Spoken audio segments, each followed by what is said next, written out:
இன்னைக்கு சாயந்தரம் அப்படியே பொடிநடைய நடந்து போயிட்டு இருந்தேங்க. திடீர்னு பார்த்தா கால் தவறி இந்த மால்குள்ள வந்துட்டேன். பார்த்தா மாலும் பளபளன்னு இருக்குது. மால்குள்ள இருக்கிற பொண்ணுங்களும் பளபளன்னு இருக்கிறாங்க.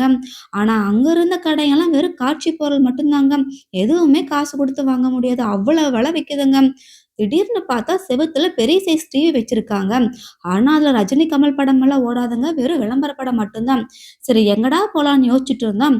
பக்கத்துலயே ஒரு பெரிய சைஸ் கம்ப்யூட்டர் இருந்தது. அதுல போய் பார்த்தா காக்கடான்னு காமிச்சது. அத கிளிக் பண்ணா கிரவுண்ட் ஃப்ளோர்ல இருக்குன்னு சொல்லுச்சு. சரி அங்க போய் ஏதாவது சாப்பிடலான்ட்டு போயிட்டு, ஒரு பேல் பூரிக்கு பில் போட போனா, பில் கவுண்டர் பக்கத்திலேயே ரசகுல்லா, குலோப் ஜாமுன் எல்லாம் அடுக்கி வச்சிருந்தாங்க. ஆனா அதெல்லாம் வெறும் பார்க்கறக்கு மட்டும்தாங்க. எதுவுமே வாங்க முடியாது. ஏன்னா, எக்கச்சக்க விலைங்க. ஒரு பேல் பூரியே ரூ. 110. சரி பில்லா வாங்கிட்டு நம்ம பேல்பூரி பையாகிட்ட போய் குடுத்தா, அவரு என்ன சோகத்துல இருந்தாரோ தெரியல. ரொம்ப மெதுவா எனக்கு ஒரு பேல்பூரி போட்டு குடுத்தாருங்க. பேல்பூரி வாங்குனா ரூ. 110க்கு வேர்க்கடலை, முந்திரி பருப்பு எல்லாமே போட்டு குடுத்துருந்தாங்க. பார்க்கவும் ரொம்பவே கலர்ஃபுல்லா இருந்ததுங்க.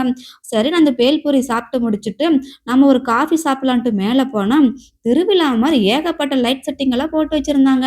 நம்ம இன்சி, வின்சி ஸ்டைடர்ல போய் ஒரு காஃபி சொல்லிட்டு, 2 காஃபி வாங்கிட்டு வந்து நானும் என் ஃப்ரெண்டும் குடிச்சிட்டு வந்துட்டேங்க. கொஞ்சம் சப்ஸ்கிரைப் பண்ணிடுங்க. டாட்டா.